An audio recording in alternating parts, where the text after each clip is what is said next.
तव कथामृतं तप्तजीवनं कविभिरीडितं कल्मषापहं श्रवणमङ्गलं श्रीमदाततं भुवि गृह्णन्ति हे भूरिदा जनाः। ॐ जननीं शारदां देवीं रामकृष्णं जगद्गुरुं पादपद्मे तयो श्रित्वा प्रणमामि मुहुर्मुहुः।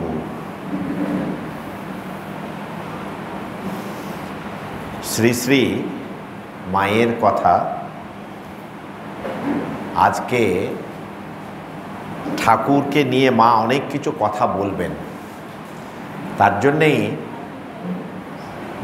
তব কথামৃতম দিয়ে শুরু করলাম। শ্রী শ্রী মা উদ্বোধনে আছেন ঠাকুর ঘর, আর কথোপকথন হচ্ছে স্বামী অরূপানন্দজি মহারাজের সঙ্গে। সে মা বলছেন বেলুর মঠের কথা উঠল, প্রসঙ্গটা বেলুর মঠের। তো ওখানে শ্রী শ্রী মা বলছেন, আমি কিন্তু বরাবরই দেখতুম ঠাকুর যেন গঙ্গার ওপার ওই জায়গাটিতে, যেখানে এখন মঠ, কলা বাগান টাগান, তার মধ্যে ঘর, সেখানে বাস করছেন। তখন মঠ হয় নাই, তখন কিন্তু বেলুর মঠ হয় নাই। কিন্তু মা আগে থেকেই যখন যাতায়াত করতেন, তো তখনই কিন্তু মা দেখে ফেলেছেন সে ওই জায়গা, এই যে বেলুর মঠের এই জায়গাটা। তো এইখানে উনি বলছেন যে তখন তো কিছুই ছিল না, একটা ছোট্ট ঘর ছিল। সে মা বলছেন কলা বাগান টাগান, ওখানে একটা ঘর। আমি সবসময় মনে করতুম যে ঠাকুর ওখানে আছেন। আমি আপনাদেরকে কেন বলছি যে আপনারা যখন বেলুর মঠে দর্শন করতে আসেন, এটা সবসময় মনে রাখবেন, এইগুলো হচ্ছে আমাদের কাছে ধ্যানের বস্তু। কারণ হচ্ছে আমরা যখন বেলুর মঠে যাচ্ছি, যে এটা মনে রাখা দরকার কি এই জায়গাটা মা স্বয়ং নিজেই আগে থেকেই মনশ্চোখে দেখেছেন আর ঠাকুরকে দেখেছেন। তারপরে তো মা এখানে তো অনেকবার এসছেন। মঠের জমি কেনা হলে পর নরেন একদিন আমাকে নিয়ে জমির চতুর্সীমা ঘুরে ঘুরে দেখালে, বললে, স্বামীজি বলছেন মাকে, বললে, মা তুমি আপনার জায়গায় আপন মনে হাঁপ ছেড়ে বেড়াও। জমি কেনার পরে নরেন স্বামী বিবেকানন্দ মাকে এখানে এনেছিলেন, এনে বলছেন, মা এই সব তোমার জায়গা, তুমি হাঁপ ছেড়ে বেড়াও। আপনারা সকলেই জানেন যে বিশেষ করে যে ওই সময় মায়েদের পক্ষে কোথাও থাকাটা সবই সংকীর্ণ জায়গা, আর বিশেষ করে চলাফেরা বেশি করা যায় না। তো তার জন্যেই শহরাঞ্চলে থাকাটা তখন বড়ই কষ্ট। তো তার জন্যেই মা নরেন বলছে মাকে, কেন মা যখন জয়রামবাটি যেতেন, তখন বিশেষ করে জয়রামবাটিতে তো মা স্বাচ্ছন্দ্যে চলাফেরা করতেন, সব কিছু করতেন। কিন্তু যেই আবার এই যে শহরে এসে গেলেন, মায়ের মুভমেন্টগুলো কিন্তু রিস্ট্রিক্টেড হয়ে যেত। যে বিশেষ করে যে তখনকার যে সমাজ এমন, তো তার জন্যেই আপনারা সকলেই জানেন মা তো ঘোমটা দিয়ে থাকতেন। তো তার জন্যেই আপনাদেরকে বলছি, নরেনের খুব ইচ্ছে, আপনারা সকলেই জানেন মার জন্যে কিন্তু একটা জায়গা হয় আগে থেকেই, কিন্তু নরেন যতদিন এই যে পার্থিব শরীরে স্বামীজি যে যতদিন ছিলেন, স্বামীজির কিন্তু খুব ইচ্ছে ছিল মায়ের জন্যে যেন, মা আর মায়ের মেয়েদের জন্যে আগে মঠ। এটা আপনারা দেখবেন স্বামীজির মানে চিঠিতেও আছে, কিন্তু এটা হয়ে উঠতে পারেনি।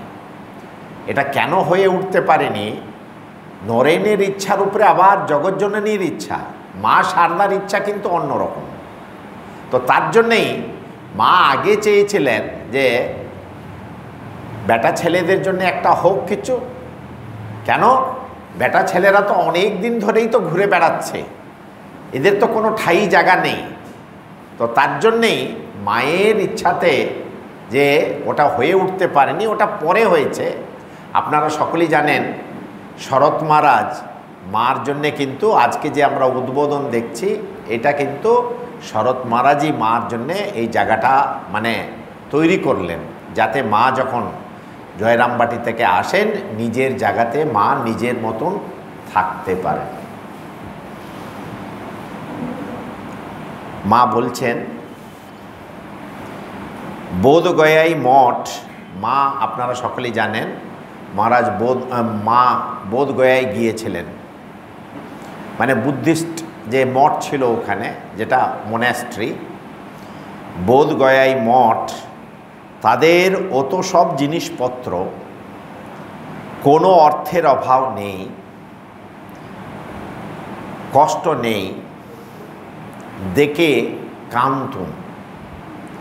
মা ওই যে মঠটা, যে বুদ্ধিস্টদের যে মন্যাস্ট্রিটা দেখে সব স্বাচ্ছন্দ্য, কোনো অসুবিধা নেই, ইচ্ছে করলেই ভালো ধ্যান জপ করতে পারে, সব কিছু করতে পারে। কিন্তু আমাদের এটাও মনে রাখতে হবে যে ভগবান বুদ্ধ আসার প্রায় 2000 বছর এর বেশি হয়ে যাবার পরে কিন্তু সেই স্বাচ্ছন্দ্য এসছিল। তো তার জন্যেই মা কিন্তু ওটা দেখলেন, মার খুব ভালো লাগলো। সঙ্গে সঙ্গে কিন্তু মা মনে মনে ঠাকুরকে কেঁদে কেঁদে প্রার্থনা করছেন। মা কি বলছেন? ঠাকুর, আমার ছেলেরা থাকতে পায় না, খেতে পায় না, দুয়ারে দুয়ারে ঘুরে ঘুরে বেড়াচ্ছে। তাদের যদি এমন একটি জায়গা হতো, অমন একটি জায়গা যদি হতো, এটা মায়ের ইচ্ছে। তো তার জন্যেই আজকে মায়ের ইচ্ছেতেই কিন্তু এই যে আমাদের যত মঠ মিশনগুলি যে হয়েছে, এই কিছুদিন আগে পয়লা মেকে আমরা বলি যে রামকৃষ্ণ মিশনের প্রতিষ্ঠা দিবস। এই যে পয়লা মেতে যখন রামকৃষ্ণ মিশন 1897 সালে বলরাম মন্দিরে যে এটা স্বামীজি সভা ডেকেছিলেন, তো ওখানেই স্বামীজি এটা যে রামকৃষ্ণ মিশন হবার সঙ্গে সঙ্গেই বলেছিলেন কি এই সংঘের জননী কিন্তু শ্রী শ্রী মা, সঙ্গ জননী। এই আখ্যাটা কিন্তু স্বামীজি নিজেই দিয়েছিলেন। স্বামীজি মনে প্রাণে জানতেন মায়ের ইচ্ছাতেই কিন্তু এই সংঘটা তৈরি হয়েছে। তার জন্যেই স্বামীজি বলছেন, গুরু ভাইদেরকে বলছেন যে মায়ের ইচ্ছাতেই আজকে এটা। তার জন্যেই মা শারদাকে সংঘজননী বলে স্বামীজি সম্বোধন করেছিলেন। তা ঠাকুরের ইচ্ছায় মঠটি হলো। যে মা বলছেন যে ঠাকুর প্রার্থনা শুনে অত্যন্ত দয়া করে ঠাকুর এই যে মানে কৃপা করলেন, তার জন্যেই এটা হলো। কারণ হচ্ছে মা এক জায়গায় বলছেন আগেকার ঋষিমুনিরা হাজার হাজার বছর তপস্যা করেও কিন্তু ভগবানকে পায়নি। ভগবানকে পাওয়াটা অত সোজা আদৌ নয়, বড় কঠিন কাজ। আমরা দেখি সত্যযুগে হাজার হাজার বছর, সত্যযুগে, তারপরে ত্রেতা যুগে, তারপরে আবার দ্বাপর যুগে যে মানুষকে কত তপস্যা করতে হতো, তবু কিন্তু ভগবানকে চট করে পেতেন না। কিন্তু ঠাকুর জগজ্জননী স্বয়ং মার ঠাকুরের কাছে প্রার্থনা করছেন, হে প্রভু, এই যে কলিতে হচ্ছে মানুষের অন্নগত প্রাণ, আয়ুটা অত্যন্ত অল্প, হাজার হাজার বছর তো কেউ বেঁচেই থাকতে পারবে না। আর আবার ওটা অন্নগত প্রাণ, অন্নটা না পেলেই বেঁচে থাকতে পারবে না। তো তার জন্যেই জগজ্জননী নিজেই ব্যবস্থা করে দিয়েছেন, ঠাকুরকে প্রার্থনা করে। আবার মা বলছেন ঠাকুরের ইচ্ছাতেই এটি হলো, মঠটি হলো। আবার মা বলছেন, একদিন নরেন এসে বললে, মা এই 108 বিল্বপত্র ঠাকুরকে আহুতি দিয়ে এলুম। নরেন এসে মাকে বলছে, মা এই 108টি বিল্বপত্র ঠাকুরকে আহুতি দিয়ে এলুম। কিসের জন্যে? যাতে মঠের জমি হয়, তা কর্ম কখনো বিফলে যাবে না, ও হবেই একদিন। এই দিকে স্বামীজিও কিন্তু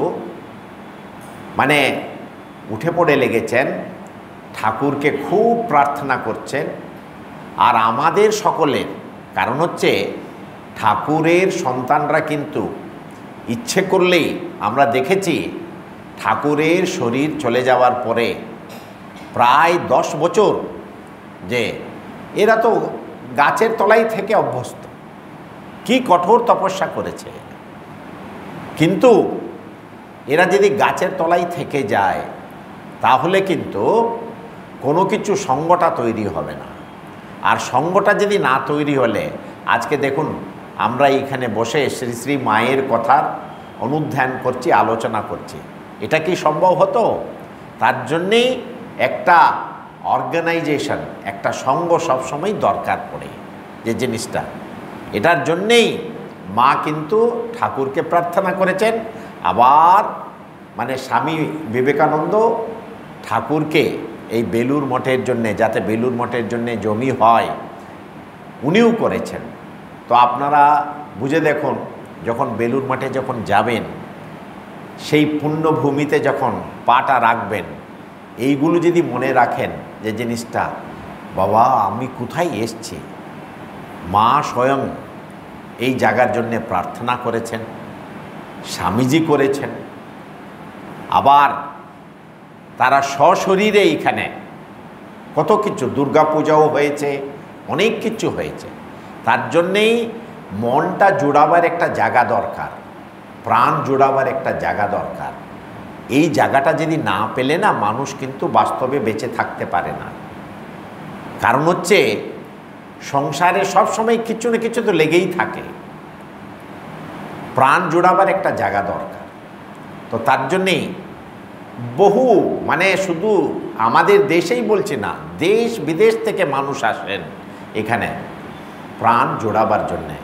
কেউ হয়তো 1 দিন, কেউ হয়তো 3 দিন, কেউ হয়তো আপনারা জানেন না, নীরবে এখানেই বেলুর মঠের আশেপাশে বহু মানুষ আছেন, তারা অত্যন্ত সম্ভ্রান্ত পরিবারের, সব কিছু ছেড়ে দিয়ে একটা ছোট্ট বাড়ি কেউ ভাড়া নিয়ে, আবার কেউ হয়তো ছোট্ট বাড়ি কিনে নীরবে বেলুর মঠের সান্নিধ্য পেতে চায়।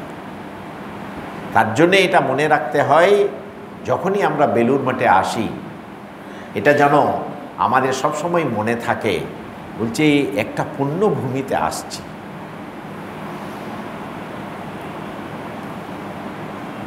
রাত্রে খাইবার পর উপরে পান আনিতে গিয়া শুনি, মহারাজ রাত্রে খাওয়া দাওয়া হয়ে যাবার পরে মহারাজ ওই 2 তলায় ওই যে উদ্বোধনে যে পান আনতে গিয়েছিলেন, উপরে পান আনতে গিয়া শুনি মা বলিতেছেন, শ্রী শ্রী মা বলিতেছেন,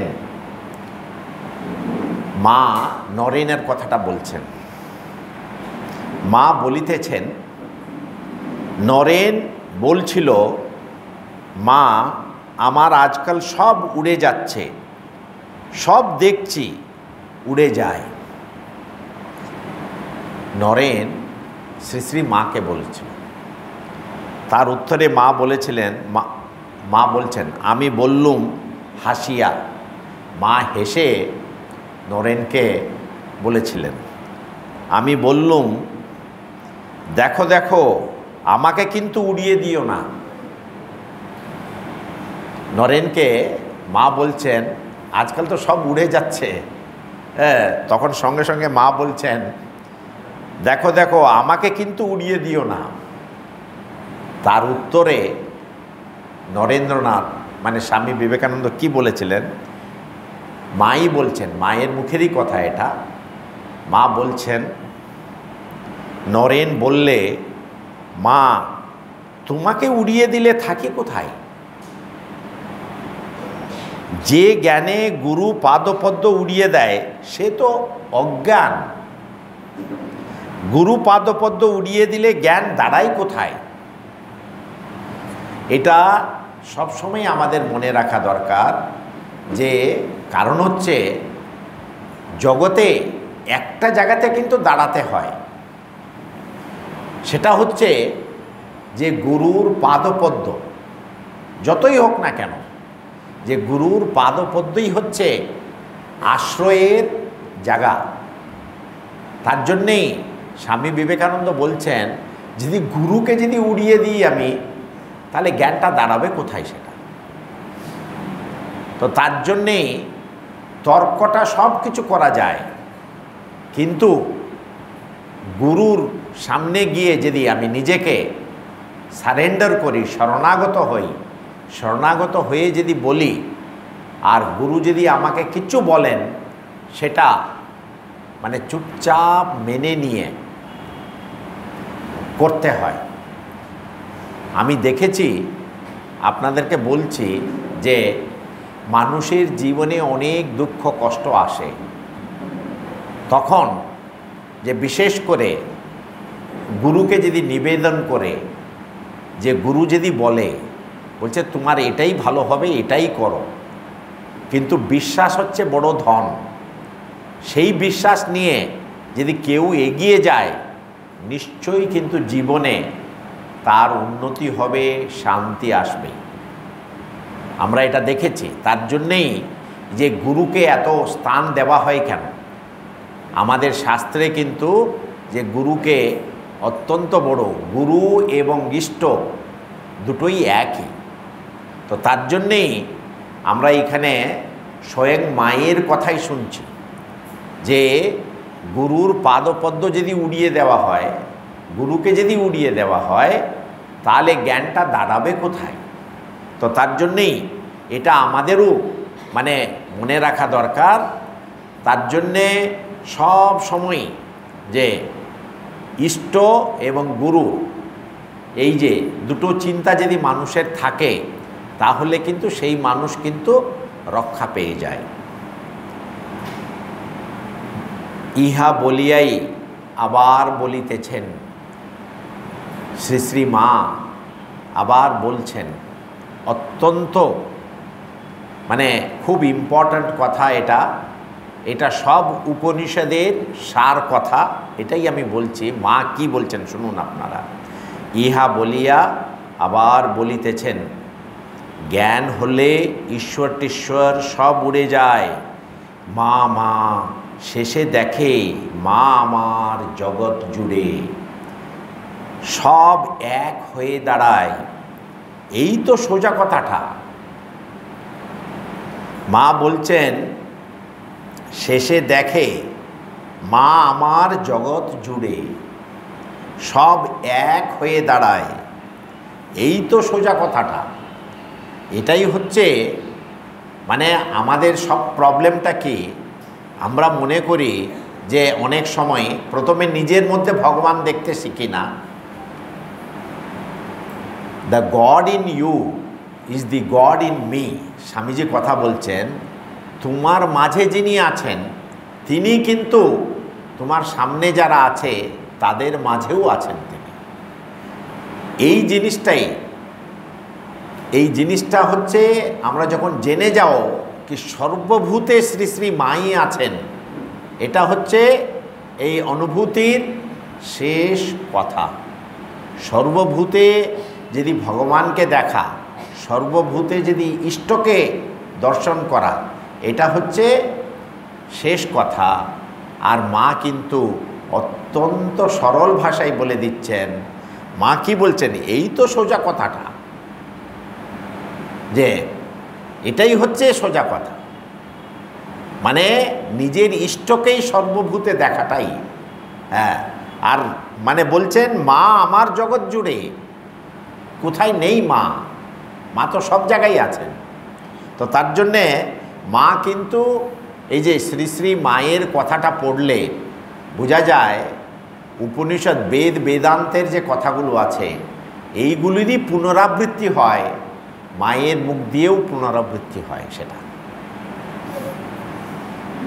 আবার মা পুজোর জন্যে ফুল বেলপাতা বাঁচিতেছিলেন, তাঁর একখানি ফটো নতুন ছাপা হইয়া আসিয়াছে, তাহাই মাকে দেখাইতেছিলাম। একটা মায়ের ফটোটা নতুন প্রিন্ট হয়ে এসছে, সেটা মহারাজ মাকে দেখাচ্ছেন সেই ফটোটা। জিজ্ঞাসা করিলাম, অরূপানন্দজি শ্রী শ্রী মাকে জিজ্ঞাসা করছেন, মা এই ফটো কি ঠিক? আমাদের জন্যই দেখুন যে পরবর্তীকালে এই ছবিটা দেখে কেউ বলতো এটা মার ছবি, কি এটা কি ঠিক এসছে? তার জন্যেই আমাদের জন্যে আমাদের তো অনেক মানে ডাউটিং থমাস, আমরা বিশেষ করে আমাদের মনে শঙ্কাটা যায় না তো, সংশয়। বিশেষ করে কলিযুগে বিশেষ করে মনটা কিন্তু সবসময় সংশয়গ্রস্ত। তো তার জন্যেই আমাদের কিন্তু চট করে বিশ্বাস হয় না। তার জন্যে মাকে সেই অরূপানন্দজি জিজ্ঞেস করছেন, মা তোমার এই যে ফটোটা এটা কি ঠিক?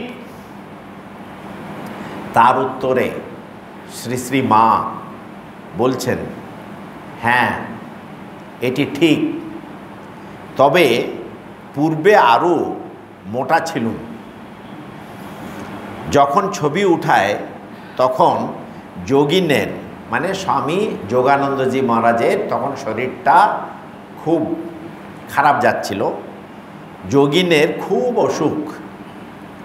তার জন্যে ভেবে ভেবে শরীর শুকিয়ে গিয়েছিল, মন ভালো নয়। যোগিনের অসুখ বাড়ছে তো কাঁদছি, আবার যোগিন ভালো থাকছে তো ভালো থাকছি।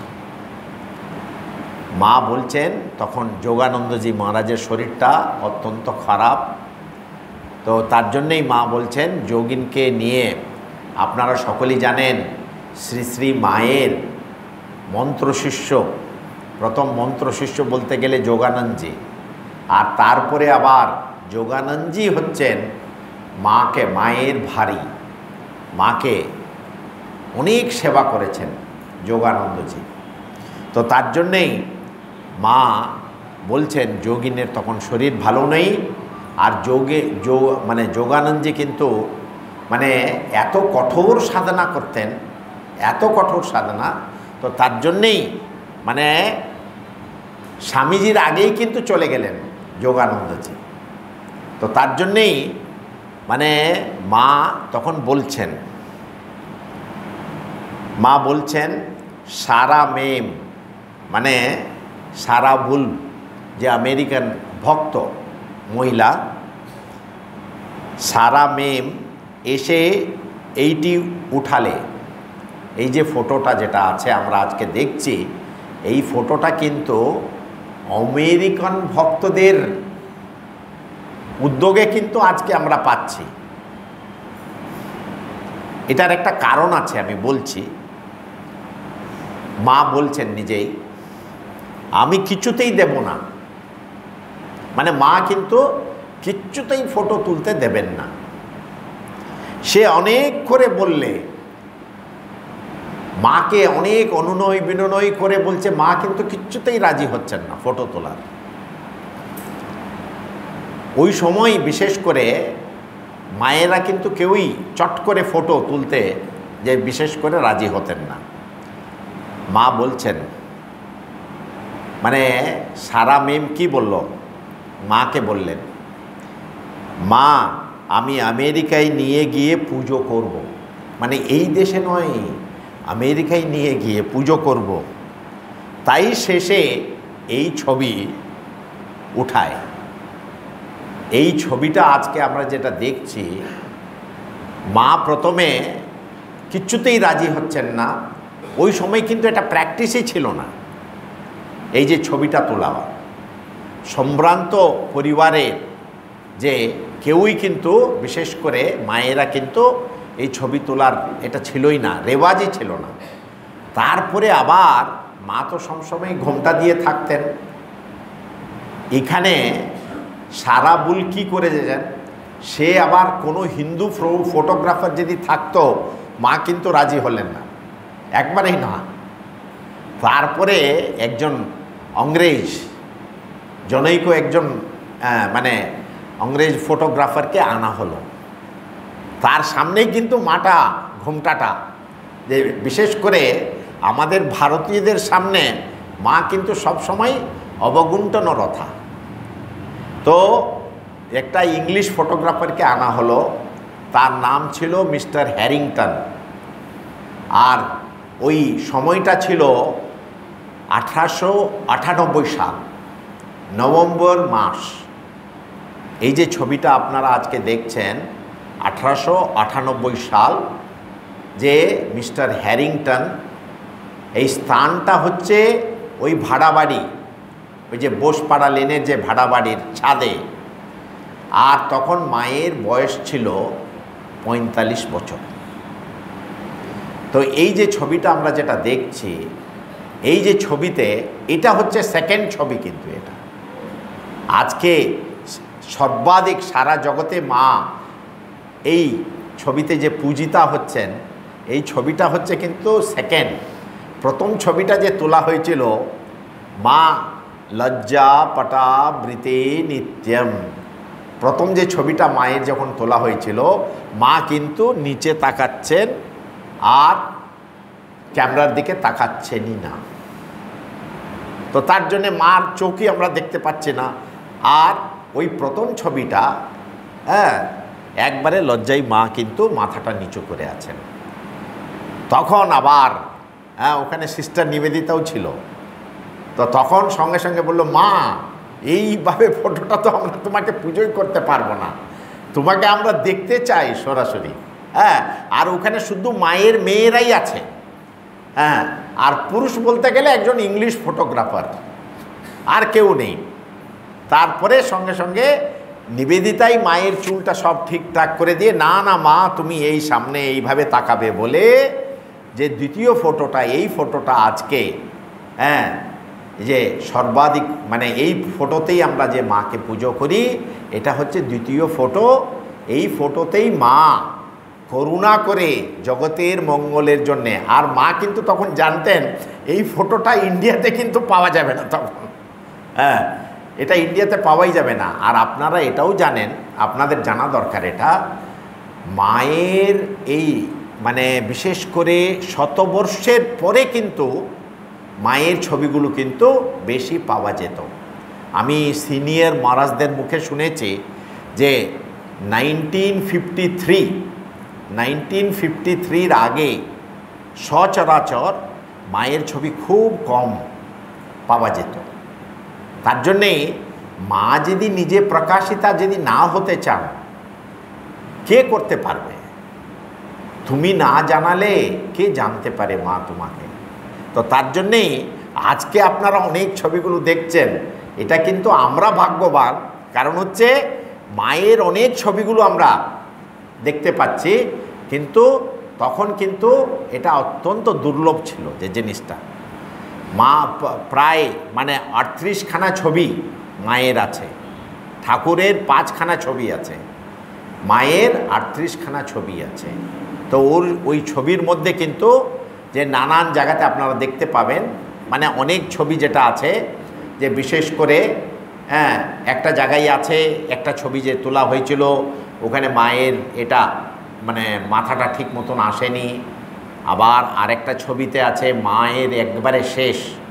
আর আমাদের রামকৃষ্ণ মঠ মিশনে আমরা কিন্তু মানে শেষ শয্যায় যে ছবিটা থাকে ওই ছবিটা কিন্তু আমরা প্রকাশ করি না, ঠাকুরেরও করি না, সে আবার মায়েরও করি না আমরা যে জিনিসটা।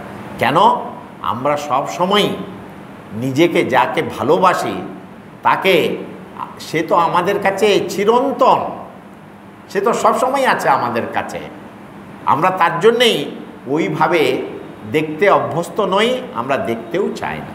তো তার জন্যেই মায়ের ছবিগুলো আপনারা দেখবেন অনেক জায়গায় আপনারা হয়তো পাবেন। সেই যে ধ্যান লোকে শ্রী শ্রী মাকে একটা বই বেরিয়েছে, ওর মধ্যেও ছবিগুলো আছে, সে দেখবেন আপনারা। এখন অরূপানন্দজি আবার প্রশ্ন করছেন মাকে, মা তোমার কাছে এই যে ঠাকুরের ফটো রয়েছে এখানেই বেশ।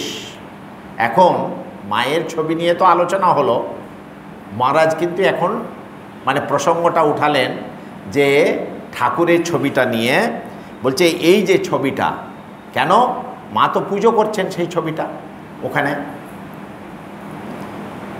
দেখলে বোঝা যায়।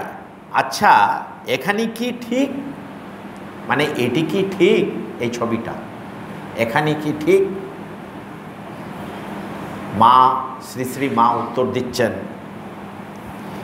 এটি খুব ঠিক ঠিক। এই যে ঠাকুরের ছবি ওখানে আপনারা যে দেখছেন ওই ছবিটাই যে ঠাকুরের যে পুজো হয়।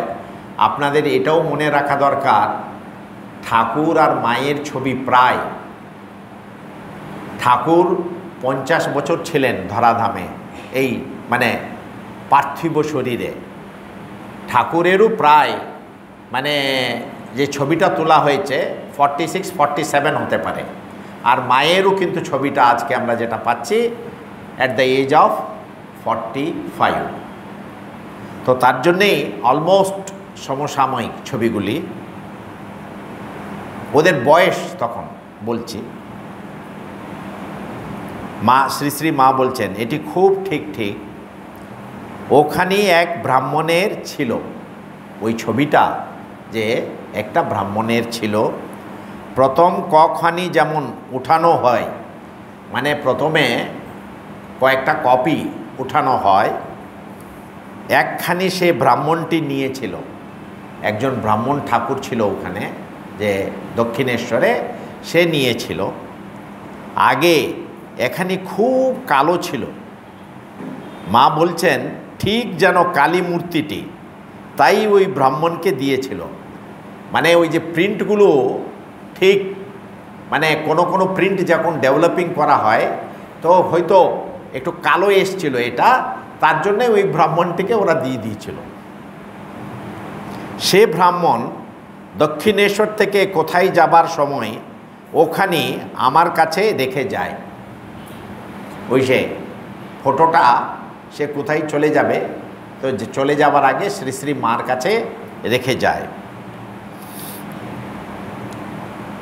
আমি ওখানে অন্যান্য ঠাকুর দেবতার ছবির সঙ্গে রেখে দিয়েছিলাম।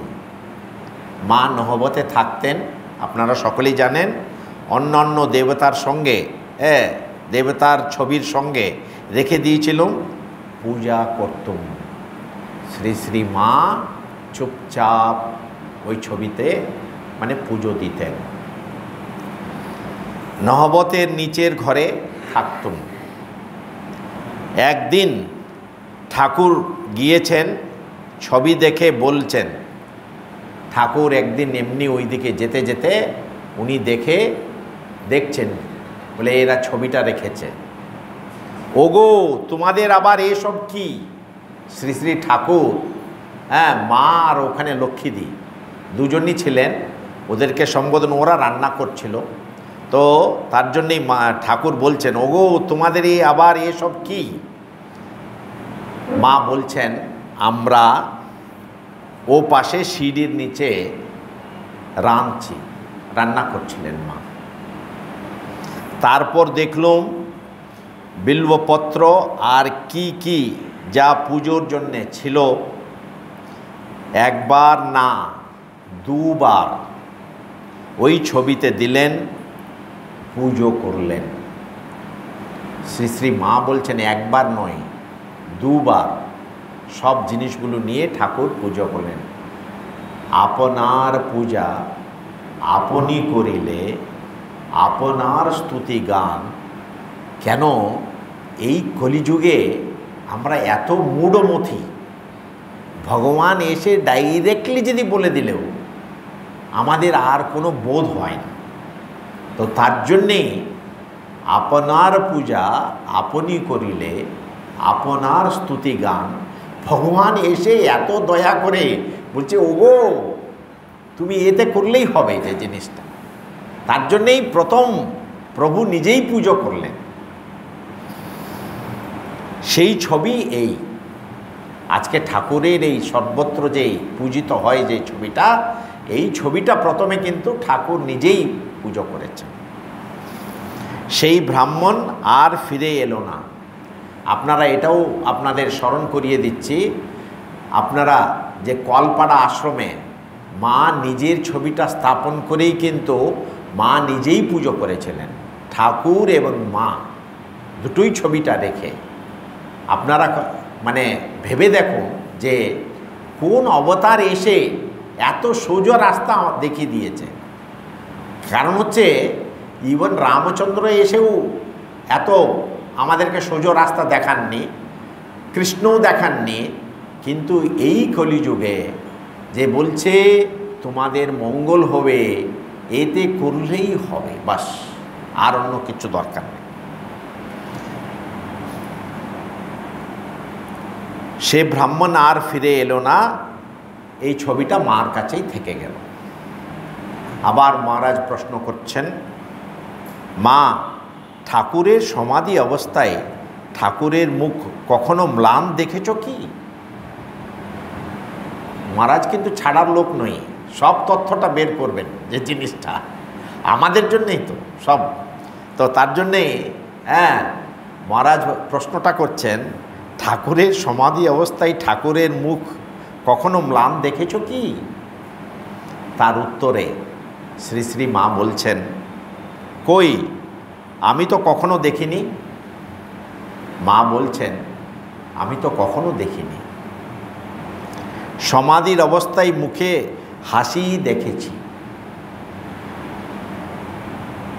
আবার মহারাজ প্রশ্ন করছেন মাকে, ভাও সমাধিতে মুখে হাসি থাকতে পারে। ভাও সমাধিতে যখন ঠাকুর ছিলেন তখন তো মুখে হাসি থাকতে পারে, কিন্তু বসা ছবির সম্বন্ধে ঠাকুরও বলেছেন এই অতি উচ্চ অবস্থার ছবি, এতেও কি হাসি থাকে? মানে মহারাজ জিজ্ঞেস করছেন, এই যে ছবিটা আমরা যে দেখছি এখানে, এতেও কি হাসি থাকে? যে জিনিসটা এটা আপনাদেরকে আমি বলে দিচ্ছি, আমি অনেক সিনিয়র মহারাজদের কাছে আমি যেটা শুনেছি আপনাদেরকে বলছি। ওরা আমাদেরকে বলতো, এই ছবির উপরে যখন ধ্যান করতে করতে করতে যখন দেখবে, ধ্যানটা গভীর হবে। এই যে আমরা এখন এমনি অর্ডিনারি দেখলে, এক ঝলকে দেখলে, কই ঠাকুরের মুখে কি হাসি আছে? হয়তো প্রশ্ন আসতেই পারে, কিন্তু যারা সিনিয়ররা আমাদেরকে বলেছিল, দেখো এই ছবি বিশেষ করে তোমার ধ্যান যখন গভীর হবে, ঠাকুরের প্রতি যখন ভালোবাসা বাড়বে, তখন দেখবে এই ছবিতেই, এই মুখেই ঠাকুরের কিন্তু একটা হাসি মুখ আছে।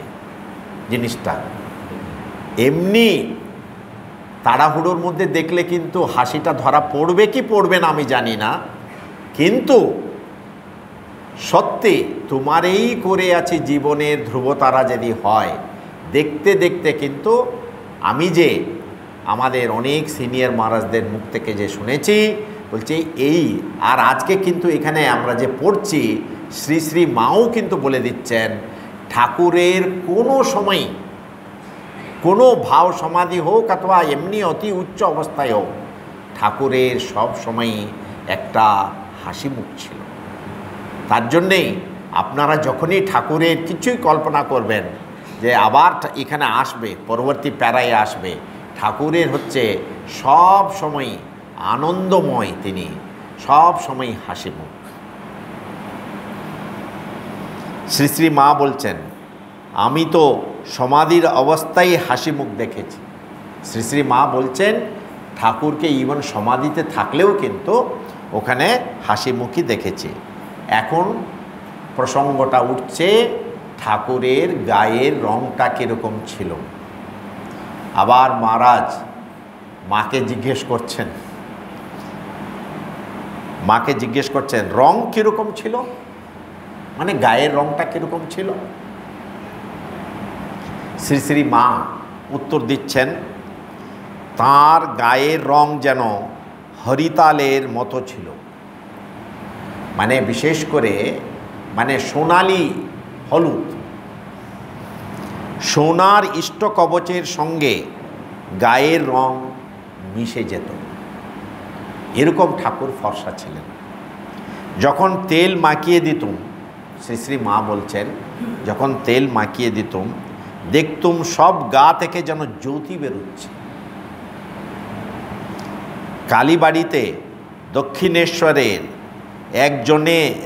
একজনদের জামাই এসেছিল, খুব গৌরবর্ণ সে ভদ্রলোকের। ঠাকুর আমায় বলছেন, মানে শ্রী শ্রী মাকে বলছেন আমরা দুজনে পাশাপাশি পঞ্চবটিতে বেড়াবো, হ্যাঁ তুমি দেখবে কার রং ফর্সা। ঠাকুর তো ফষ্টি নাস্তি করতে তো ভালোবাসতেন, আর আবার এটা ভেরি ডিফিকাল্ট, হ্যাঁ বিশেষ করে কার রংটা ফর্সা দেখো যে জিনিসটা। তার উত্তরে মা বলছেন তারা বেড়াতে লাগলেন, দেখলুম ঠাকুরের চেয়ে তার রং একটু ফর্সা, 19-20 হবে। এখানে এই নিরীক্ষণের মধ্যে সবথেকে লক্ষ্য করার ব্যাপার আছে, শ্রী শ্রী মা বলতেন ঠাকুর কি আমার একা, ঠাকুর কোনোদিনও তার জন্যেই যে অন্যরা কি বলতো, অন্যরা হয়তো বলে দিত একটু পার্শিয়ালিটি করে, না এরই বেশি আছে বলে, কিন্তু মা কিন্তু কিছুই নেই। মা একবারে নিরপেক্ষভাবে বলছেন না ওরই একটু বেশি আছে, এই যে জামাইবাবু এসছিল ওরই একটু বেশি আছে, এটা লক্ষ্য করার ব্যাপার। আবার মা অনেক জায়গায় বলেছেন যে জিনিসটা, কারণ হচ্ছে কি ঠাকুরের সঙ্গে হয়তো 2 মাস দেখা হয়নি, পাশাপাশি থাকে 2 মাস দেখা হয়নি, নিজের মনকে মা বলছেন এমন কি পুণ্য করেছো যাতে রোজ রোজ দেখা হতে হবে তোমার। এইগুলো হচ্ছে ভাববার কথা। যখনই কালীবাড়িতে বার হতেন শ্রী শ্রী মা বলছেন লোকে দাঁড়িয়ে দেখতো, বলতো ওই তিনি যাচ্ছেন, সকলেই হা করে দেখতো ঠাকুরকে। বেশ মোটাসোটা ছিলেন, মথুরবাবু একখানা বড় পিঁড়ে দিয়েছিলেন, বেশ বড় পিঁড়ে, মানে বসার জন্য। যখন খেতে বসতেন তখন তাতেও বসতে কুলাতো না। ঠাকুর এমন সুন্দর স্বাস্থ্য ছিল, এত বড় পিঁড়িতেও আর হচ্ছিল না। ছোট তেল ধুতি পরে যখন থস করে গঙ্গায় নাইতে যেতেন, গঙ্গায় চান করতে যেতেন, লোকে অবাক হয়ে দেখত। মা নীরবে এই আজকে যদি না বলে যেতেন আমরা কিছুই বুঝতাম না। যে আবার মা বলছেন কামার পুকুরে যখন যেতেন, ঘরের বার হলেই মেয়ে মদ্য হা করে চেয়ে থাকত, সকলেই দেখত। মা নিজেই বলছেন আমি যখন গায়ে তেল মাখিয়ে দিতাম তখন একটা জ্যোতি বেরোচ্ছে। ঠাকুরকে সত্যি করে বলতে গেলে উনি কেবল আমাদের জন্যে এমনি দেখতে মানুষ, বাস্তবে কিন্তু তিনি এই জগতের মানে তিনি স্বয়ং ঈশ্বর, তিনি দেবতা। তার জন্যে স্বামীজি এক জায়গায় বলেছেন দেহস্তোপি না দেহস্য, মানে উনি দেহেতে আছেন বটে কিন্তু একেবারেই কোনো জিনিসই এই জগতের খাটে না ওনার পক্ষে, সব কিছুই মা একবারে আলাদাই রেখেছিল। একদিন ভূতির খালের দিকে বেরিয়েছেন, চারিদিকে মেয়েগুলো যারা জল আনতে গিয়েছে, মানে পুকুর থেকে জল আনতে গিয়েছেন, মায়েরা যারা জল আনতে গিয়েছিলেন, হা করে দেখছে আর বলছে ওই ঠাকুর যাচ্ছেন।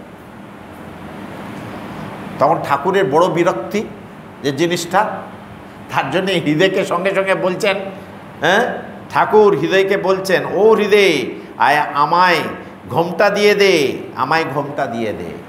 যে তার জন্যেই বলছি কেন যে ঠাকুর কিন্তু একবারেই যে জিনিসটা একবারেই বলছেন আমায় ঘোমটা দিয়ে দে।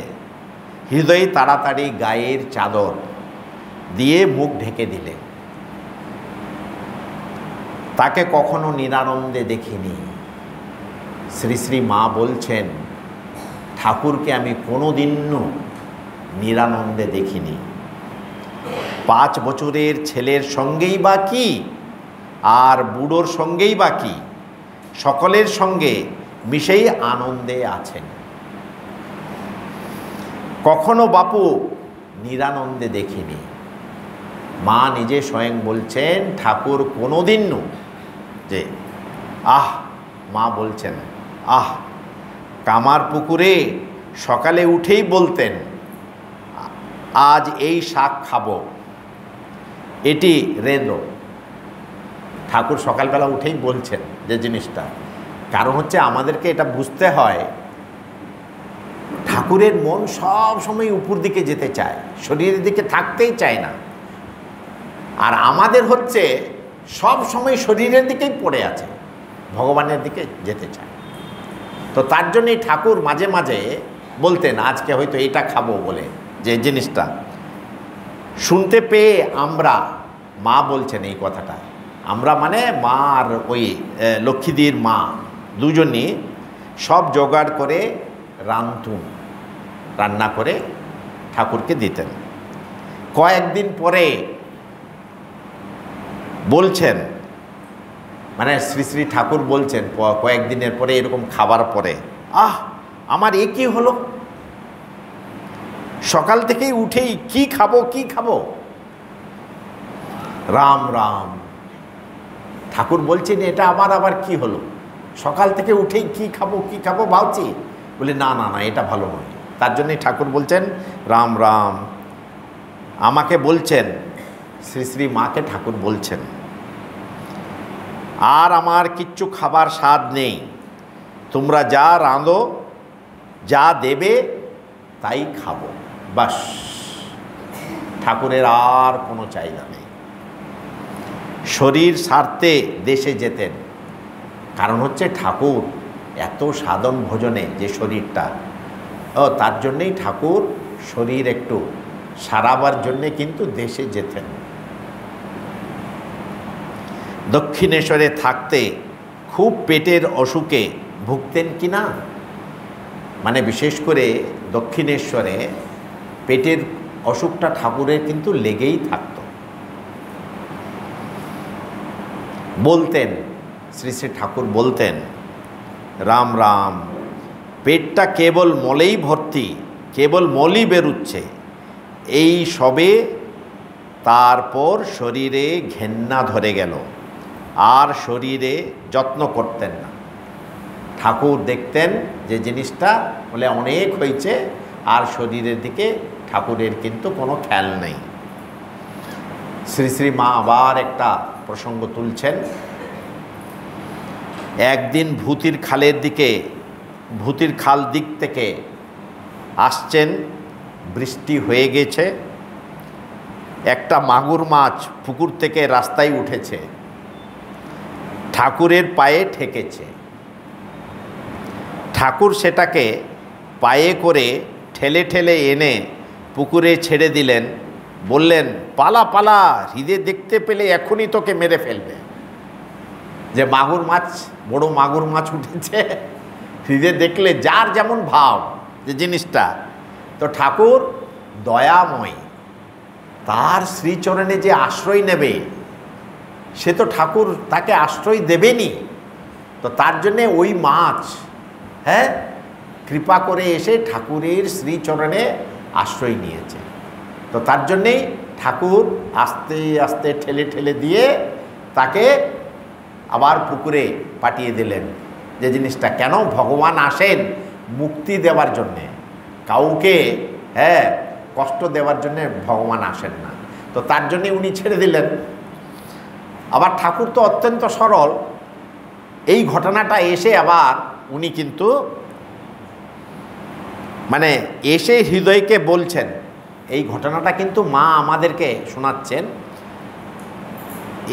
ঠাকুর এসে হৃদয়কে বলছেন, হৃদু, এই তো এত বড় একটা মাগুর মাছ, হলদে রং, রাস্তায় উঠেছিল, পুকুরে ছেড়ে দিলুম। এত বড় মাছ আবার আমি পুকুরে ছেড়ে দিলুম। এই শুনে হৃদয়ের কি হবে? হৃদয় বললে, ও মামা, তুমি কি করলে? তুমি কি করলে গো? মানে হৃদয় বলছে মামাকে, তুমি কি করলে গো? হৃদয় বলছে, এত বড় মাছটা ছেড়ে দিলে, আনলে বেশ ঝোল হতো। মানে যার যেমন যে জিনিসটা বলছে, আনলে বেশ ঝোল হতো যে জিনিসটা। শ্রী শ্রী মা আবার বলছেন আমাদেরকে, এখন তো কত ভক্ত, চারিদিকে হই হই। তার অসুখের সময় একজন ভেগে গেল 20 টাকার জন্যে, চাঁদা ধরেছিল। এই ঘটনাটা আপনারা সকলেই জানেন। মা কিন্তু আমাদেরকে বলছেন, বলছেন আজকে আমরা কত হই হই ঠাকুরের নামে যে জিনিসটা, কিন্তু ঠাকুরের যখন শেষ অসুখটা, আর ঠাকুর যখন কাশীপুর বাটিতে, উদ্যান বাটিতে আছেন, আপনারা সকলেই জানেন, সেই খরচটা নির্বাহ করার জন্যে, যে কেন সেই খরচটা নির্বাহ কে করবে? ভক্তরাই তো করবে। তখন মা কিন্তু বলছেন, একজন টাকা দিতে হবে বলে কিন্তু পালিয়ে গিয়েছিল যে জিনিসটা। কিন্তু মা কিন্তু নিন্দে বলছেন না, যে কে আপন আর কে পর, অন্তরঙ্গ আর বহিরঙ্গ যে জিনিসটা, তার জন্যেই ভগবানকে বোঝা কিন্তু বড় কঠিন। আপনাদেরকে আমি কেন বলতে চাচ্ছি জানেন, যে বিশেষ করে যে আমরা, ভগবান যদি দয়া না করেন আমাদের উপরে, আমরা কিন্তু কিছুতেই বুঝতে পারবো না এই জগতে কোনটা যে ঠিক, কোনটা যে ঠিক নয়। তার জন্যেই মা বলছেন যে মানে টাকা কড়ি দিতে হবে, তো তার জন্যই পালিয়ে গিয়েছিল বলে। এখন তো আর ঠাকুরের সেবা কঠিন নয়। শ্রী শ্রী মা বলছেন, এখন তো ঠাকুরের সেবা কঠিন নয়, ঠাকুরকে ভোগ দিয়ে নিজেরাই খায়। এখন ঠাকুরকে যখন ভোগ দেওয়া হয়, ওটা যদি কমে যেত তাহলে একটু চিন্তা হতো যে জিনিসটা, কিন্তু কমে যাচ্ছে না, তো ও বলে তাহলে দেওয়া যাবে, কোনো অসুবিধা নেই যে জিনিসটা। তো এখন তার জন্যই মা বলছেন, ভোগ দিয়ে নিজেরাই খায়। ঠাকুরকে বসিয়ে রাখো, বসেই থাকবেন, বসেই আছেন। শুয়ে রাখো, শুয়েই আছেন।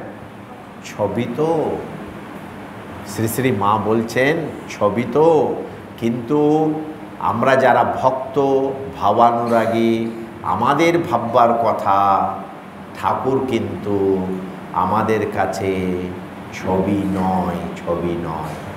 কারণ হচ্ছে আপনারা সকলেই জানেন শশী মহারাজের জীবনের কথা। স্বামী রামকৃষ্ণানন্দজি ঠাকুরকে যে এখানে যে বিশেষ করে বড়নগরে, তারপরে আলমবাজার মঠে, তারপরে আবার চেন্নাইয়ের মঠে যে জিনিসটা, শশী মহারাজ কিন্তু ঠাকুরকে কোনোদিনও প্রতিকৃতি হিসাবে দেখতেন না, ঠাকুরকে জীবন্ত দেখতেন। তার জন্যে যখন মা এখানে আমাদেরকে বলছেন যে ছবি তো আমরা মা জগজ্জননীর কাছে প্রার্থনা করি, মা আমরা ঠাকুরকে কিন্তু কোনোদিনও শুধুমাত্র ছবি না ভাবতে পারি, এটাই হচ্ছে আমাদের প্রার্থনা।